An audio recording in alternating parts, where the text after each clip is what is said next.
कुछ चीज़ें हमें पता होती है फिर भी हमें वो याद दिलानी पड़ती है। तो मैं आज याद दिलाऊंगा 9 mind blowing benefits of reading. So let's begin. Number 1 benefit, Ninja level concentration. 2015 में एक स्टडी हुई थी, कैनेडियन स्टडी। उसमें ये साबित हुआ कि 2000 से लेकर 2015 तक हमारा जो अटेंशन पीरियड है वो 12 सेकंड से गिरकर 9 सेकंड तक पहुंच गया था। तो आप इमेजिन कर सकते हो कि अभी शॉर्ट के ज़माने में, रील्स के ज़माने में वो कितना घट चुका होगा।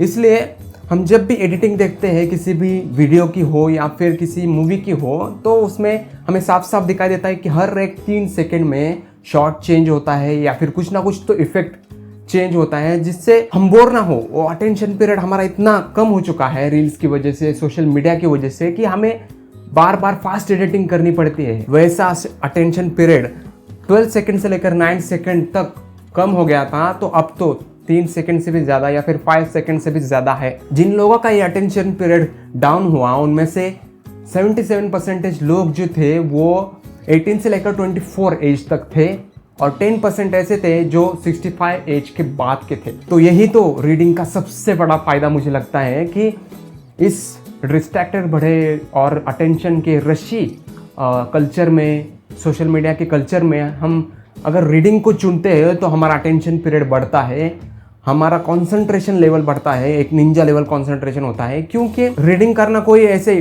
30 सेकेंड का, 1 मिनट का रील देखने जैसा आसान चीज़ नहीं होती। रीडिंग करने के लिए हमें बहुत ही पेशेंटली बैठना पड़ता है, उस कैरेक्टर को समझना पड़ता है, या फिर जो कुछ भी किसी की बायोग्राफी हम पढ़ रहे हैं तो उस बायोग्राफी को पढ़ने के लिए हमें वो सब कुछ इमेजिन करना पड़ता है, शांति से बैठना पड़ता है। फर्स्ट ऑफ ऑल ये बात तो सच है कि हम शांति से बैठना एक जगह भूल चुके हैं, इसलिए मोबाइल को हाथ लगाना है। कुछ काम ना हो तब भी हम मोबाइल उठाते हैं। तो पहला मुझे सबसे बड़ा जो बेनिफिट लगा वो ये है कि हमारा कॉन्सेंट्रेशन लेवल बढ़ता है। रीडिंग के लिए कॉन्सेंट्रेशन ज़रूरी है। रीडिंग के लिए हमें चुपचाप एक जगह बैठना पड़ता है 1 घंटा 2 घंटा। और अगर इस एज में भी आप अगर वो करते हो तो आप 99%, 95% लोगों से बेहतर हो। रीडिंग के हैबिट डालो और अपना कंसंट्रेशन बढ़ाओ और अपना जो ब्रेन रॉट है, जो फॉगिनेस है, उसे कम करो। बेनिफिट नंबर 2 ये है कि इमेजिनेशन एज, हमारा जो इमेजिनेशन एज है वो एक्सपांड होता है। हम जब भी कोई कैरेक्टर पढ़ते हैं, कोई सीन पढ़ते हैं, कुछ भी हो वो हमें वो इमेजिन करना पड़ता है, तभी जाकर वो मज़ा आता है। और धीरे धीरे धीरे कर हमारी इमेजिनेशन पावर बढ़ती है, वो क्रिएटिविटी बढ़ती है। 2007 में एंजेलो स्टेट यूनिवर्सिटी का एक स्टडी हुआ था जिसमें उन्होंने देखा था कि अंडर ग्रेजुएट स्टूडेंट जो है सिर्फ प्लेजर के लिए पढ़ते हैं, यानी फिक्शन पढ़ते हैं, एकेडमिक बुक्स कम पढ़ते हैं, ऐसे लोगों की क्रिएटिविटी ज़्यादा थी एज कम्पेयर टू अदर। इससे समझ में आता है कि एक इमेजिनेशन पावर हमारी बढ़ती है, उसमें क्रिएटिविटी हमारी बढ़ती है। क्योंकि जब तक हम कोई इमेजिन नहीं करोगे, मान लीजिए कि मैं अल्केमिस्ट पढ़ रहा हूँ, तो जब तक मैं सैंटियागो को इमेजिन नहीं करूँगा, सैंटियागो के प्लेस जो भी डिस्क्राइब किए हैं वो इमेजिन नहीं करूँगा, पिरामिड को इमेजिन नहीं करूँगा, या फिर सैंटियागो जिस लड़की से मिलता है उस लड़की को इमेजिन नहीं करूँगा, तब तक वो पढ़ने में मुझे मज़ा नहीं आएगा। वो एक सीन मेरे सामने आना चाहिए और धीरे धीरे कर जो वो सीन बताया गया है उसे और बेहतर तरीके से हम इमेजिन करने लगते हैं, तब जाकर वो मज़ा आता है। तो जितना ज़्यादा आप पढ़ोगे उतनी आपकी क्रिएटिविटी बढ़ेगी, क्योंकि आपका इमेजिनेशन पावर बढ़ेगा, आपका डिसीजन मेकिंग एबिलिटी बढ़ेगी, क्योंकि आप इमेजिन कर पाओगे। क्योंकि ये एक तरीके का एक एक्सरसाइज होता है आपके ब्रेन के उस एरिया में, और उस एक्सरसाइज को जितना बेहतर करते जाओ उतना वो ब्रेन वहाँ पर डेवलप होता है। नंबर 3 के बेनिफिट ये है कि you become still and patient. जैसे कि मैंने पॉइंट नंबर 1 में थोड़ा सा कहा था कि इस डिस्ट्रैक्टेड बड़े 15 सेकेंड्स के रील के दुनिया में आप एक पेशेंट इंसान बनते हो, आप एक स्थिर इंसान बनते हो, स्टिलनेस आपकी लाइफ में आती है। जब भी हम बुक पढ़ते हो इंस्टेंट ग्रेटिफिकेशन नहीं होता, 15 सेकंड में आपका डोपामिन हिट नहीं होता, आपको डिले करना पड़ता है, उसे ज़रा आप स्टोरी में जाना पड़ता है। या फिर आप कोई नॉन फिक्शन बुक पढ़ रहे हो, बायोग्राफी वगैरह पढ़ रहे हो, तो वो जानने में जहाँ तक वो किक मिलता है उससे जानने में थोड़ा डिले करना पड़ता है, तो आपका पेशेंस लेवल भी बढ़ता है, आप ज़रा शांत इंसान बनते हो। अगेन एक बहुत ही अच्छा बेनिफिट मुझे लगता है, जिसकी वजह से मेरा जो पेशेंस लेवल है वो थोड़ा बढ़ गया है। मैं पहले बहुत कम पढ़ता था और मुझे बहुत बोर होता था। जल्दी से मैं कब मोबाइल लूँ, कब मैं इंस्टाग्राम ओपन करूँ, रील्स देखूँ, ऐसा मुझे लगता था। लेकिन रीडिंग शुरू की है तब से पेशेंट लेवल बढ़ा है। डेली 30 मिनट तो रीडिंग करता हूँ मैं, ऑन एन एवरेज कह रहा हूँ, उससे ज़्यादा करता हूँ लेकिन ऑन एन एवरेज 30 मिनट्स तो मैं रीडिंग करता हूँ। नंबर 4 की बेनिफिट है राइटिंग इम्प्रूवमेंट। आपकी राइटिंग इम्प्रूव होती है। आप राइटर बनना चाहते हो, नहीं चाहते हो मुझे पता नहीं, लेकिन बिना आपके जाने आपकी राइटिंग अच्छी हो जाती है, आपके वोकैब अच्छा हो जाता है। बहुत ही साधारण सा वर्ड की जगह आप अच्छे वर्ड्स यूज करने लगते हैं, जिससे आपकी कम्युनिकेशन अच्छी हो जाती है। उपमन्यु कहते हैं कि अगर मुझे एक वर्ड अगर ज़्यादा पता होता ना तो कन्वर्जेशन ऐसी निखर कर आती। वो उस बंदे ने कॉमेडी में कह दिया, लेकिन वाकई में कन्वर्जेशन निखर कर आती है। आप ही इमेजिन करो, हेमिंग्वे अगर साधारण से कोई वोकैब यूज करते तो उनकी स्टोरीज वगैरह पढ़ने में हमें कितना बोरिंग लगता। वो हटके इसलिए लगता है क्योंकि वर्ड्स उनके अच्छे होते हैं, उनकी स्टोरी टेलिंग अच्छी होती है। जब भी हम अच्छे वोकैब होता है, हमारा राइटिंग इम्प्रूवमेंट वोकैब की वजह से, ग्रामर की वजह से होता है, सेंटेंस फॉर्मेशन की वजह से होता है, तो उससे स्टोरी टेलिंग भी अच्छी होने लगती है, हमें पढ़ने में भी मज़ा आता है। तो आपका क्राफ्ट बेटर हो जाता है जब भी आप रीडिंग ज़्यादा करते हो, आपको अच्छे वर्ड्स पता चलते हैं। इसलिए आप राइटर बनना चाहते हो, नहीं चाहते हो, डजेंट मैटर, आप रीडिंग करते हो तो आपकी कम्युनिकेशन ऐसे ही अच्छी हो जाती है, आपके ईमेल्स अच्छे होने लगते हैं, आपके क्लाइंट्स खुश हो जाते हैं कि बंदे ने कुछ तो मतलब एक एजुकेटेड अच्छा बंदा है, जिसे अंग्रेजी अच्छी आती है या फिर जिसे कम्युनिकेशन अच्छा आता है, वो वर्बली हो, रिटन फॉर्मेट में हो, वो आपके राइटिंग से समझ में आता है। नंबर 5 की बेनिफिट ये है कि divert perspective from the great minds. Books पढ़ना मतलब ग्रेटेस्ट माइंड जो होते हैं, जो ऑथर होके गए हैं आज से 200 साल, 500 साल, 2000 साल पहले जो ऑथर थे अच्छे अच्छे, जिन्होंने बुक्स लिखे हैं, उनके साथ कॉफ़ी पीने जैसा होता है बुक्स पढ़ना। मतलब सीधा उनके ब्रेन में आप घुसते हो, उनकी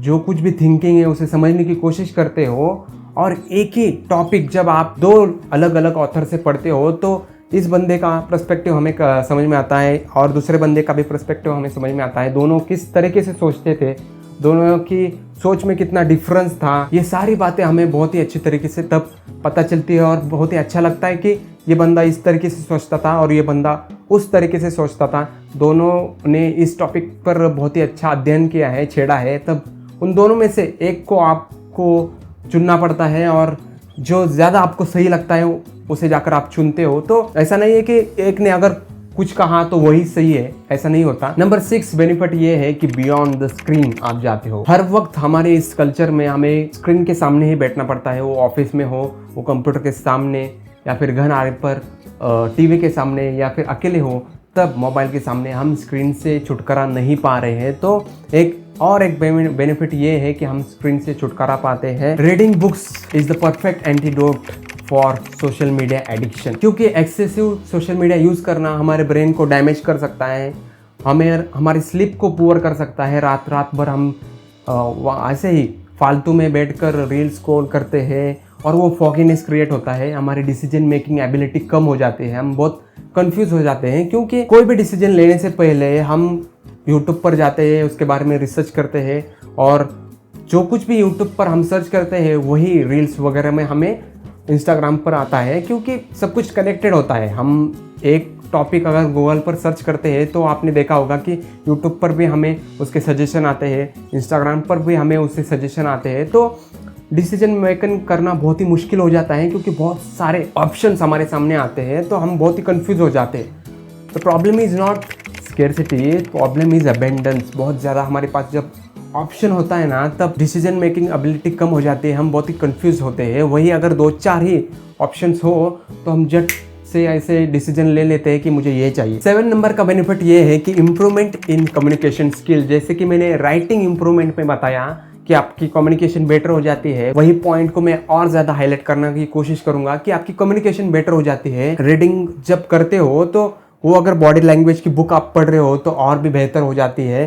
वो अगर कोई फिक्शन पढ़ रहे हो या फिर कोई बायोग्राफी पढ़ रहे हो तो आपकी वोकैब अच्छी हो जाती है, तो आपके सेंटेंस फॉर्मेशन अच्छा हो जाता है। लोग कैसे बातें करते हैं, बात करते वक्त, हम लिखते वक्त इंडियन स्टाइल में बहुत ही कैजुअल लिखते हैं या फिर बहुत ही संभल कर लिखते हैं, लेकिन जब भी कोई इंग्लिश में हम पढ़ते हैं कन्वर्जेशन किसी बुक में तो समझ में आता है कि ऐसे स्लैंग यूज़ करते हैं या फिर ऐसे सेंटेंस फॉर्मेशन ऐसे करते हैं, ऐसा किया तो भी चलेगा। कभी कभी ग्रामर के जो रूल्स है उसे ब्रेक किया तो भी चलेगा।